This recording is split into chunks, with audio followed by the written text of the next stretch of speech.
అస్సలాముఅలైకుం, welcome to my channel వంట రుచులు వంట చిట్కాలు. ఈరోజు రెసిపీ వచ్చేసి పురాన్ పోలి అండి, బొబ్బట్లు, నేతి బొబ్బట్లు, ఇంకా ఖర్జూర్ తోటి బొబ్బట్లు చేసి చూపిస్తున్నానండి. కావాల్సిన పదార్థాలు ఏంటో చూద్దాం. ఒక 2 కప్పుల శనగపప్పు తీసుకొని 2 గంటలు నానబెట్టుకున్న తర్వాత ఒక ప్రెషర్ కుక్కర్ తీసుకొని దాంట్లో ఈ పప్పుని యాడ్ చేసుకోవాలి. యాడ్ చేసుకున్న తర్వాత 2 గ్లాసుల నీళ్ళు వేసుకొని ఒక 5 విజిల్స్ వచ్చే వరకు స్టవ్ పైన ఉంచేసేయాలి.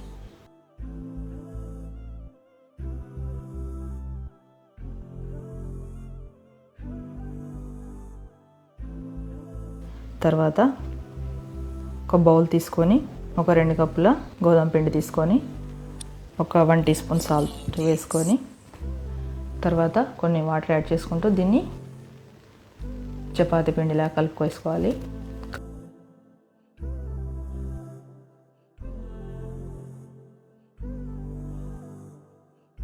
కలుపుకున్న తర్వాత 1 టేబుల్ స్పూన్ గీ యాడ్ చేసుకోవాలి. నెయ్యి వేసుకున్న తర్వాత ఇదంతా కలిపేసుకొని మూత పెట్టేసి పక్కన ఉంచేసేయాలి.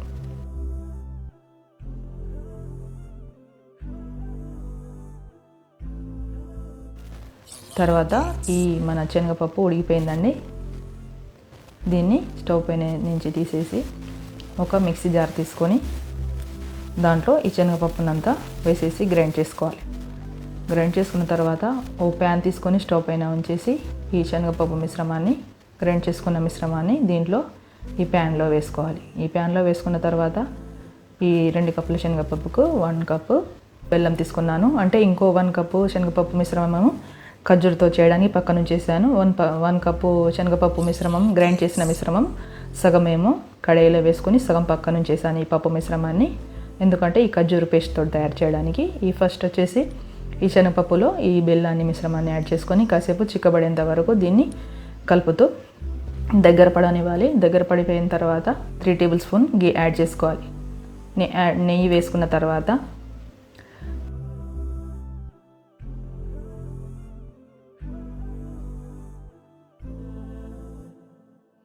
వన్ టీ స్పూన్ ఇలాచీ పౌడర్ వేసుకోవాలి. ఇదంతా చిక్కబడిపోయిన తర్వాత ఒక ప్లేట్లో తీసుకొని చల్లారనివ్వాలి.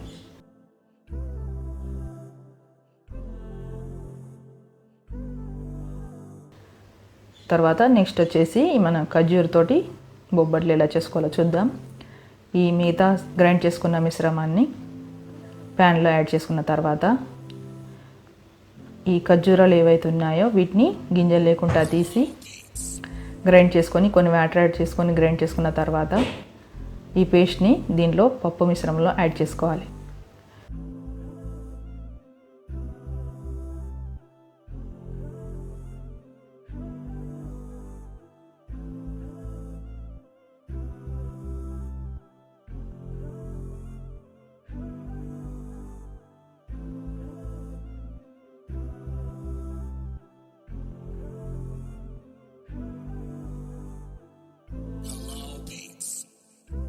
ఇది కూడా కొద్దిసేపు దగ్గర పడిపోయిన తర్వాత కొద్దిగా హనీ కూడా యాడ్ చేసుకోవాలి. తేనె కొద్దిగా ఒక 1/2 కప్పు తేనె కూడా యాడ్ చేసుకున్న తర్వాత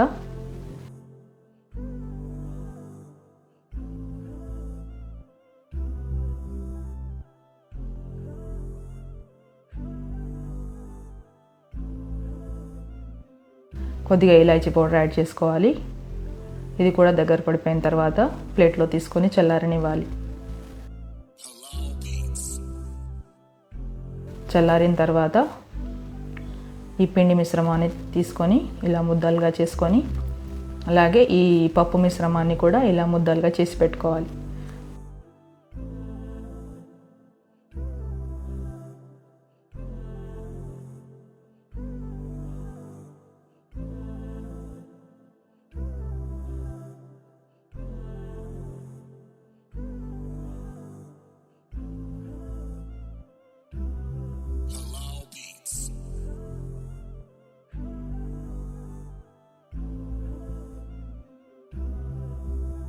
పెట్టుకున్న తర్వాత ఒక పాలిథిన్ కవర్ తీసుకొని కొద్దిగా ఆయిల్ రాసుకొని ఈ పిండి ముద్దన్ని తీసుకొని కాసేపు కొద్దిగా ఇలా వెడల్పున వేసిన తర్వాత ఈ పప్పు మిశ్రమాన్ని దీంట్లో ఉంచేసి స్టఫింగ్ మిశ్రమాన్ని ఇలా క్లోజ్ చేసేసి దీన్ని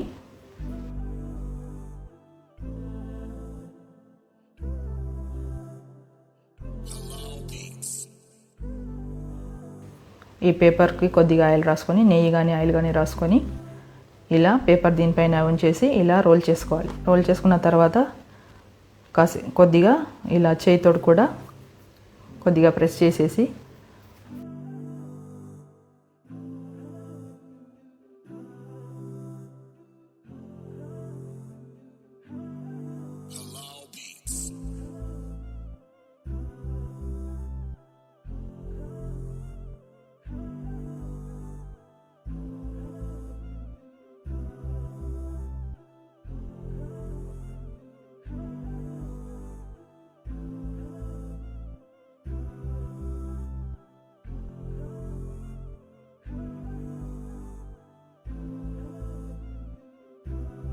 తీసుకొని వేడైన తర్వాత దీన్ని ఈ బొబ్బట్లను ఇలా ప్యాన్ పైన పేపర్ సహాయంతో దానిపైన ఉంచేసేయాలి.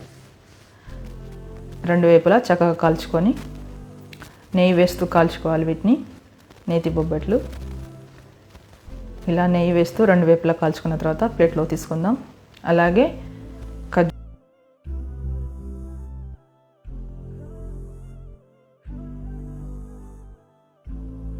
ఖర్జూర బొబ్బట్లు కూడా ఇలాగే చేసుకోవాలండి. ఇలా పిండి ముద్దల్ని తీసుకొని ఇలా కొద్దిగా ప్రెస్ చేసేసి ఈ స్టఫింగ్ మిశ్రమాన్ని దీంట్లో ఉంచేసి ఖర్జూర పప్పు మిశ్రమాన్ని దీంట్లో ఉంచేసి ఇలా క్లోజ్ చేసేసి పేపర్ పైన ఉంచేసి ఇలా రోల్ చేస్తూ కొద్దిగా చేతితోటి ప్రెస్ చేస్తూ ఈ బొబ్బట్ని తయారు చేసుకోవాలి. తర్వాత ప్యాన్ తీసుకొని వేడైన తర్వాత ఈ బొబ్బట్ని పేపర్ సహాయంతో దానిపైన ఉంచేసి రెండు వైపులా కాల్చుకొని నెయ్యి వేస్తూ ప్లేట్లోకి తీసుకుందాం.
రెడీ అయిపోయిందండి రెండు రకాల నేతి బొబ్బట్లు.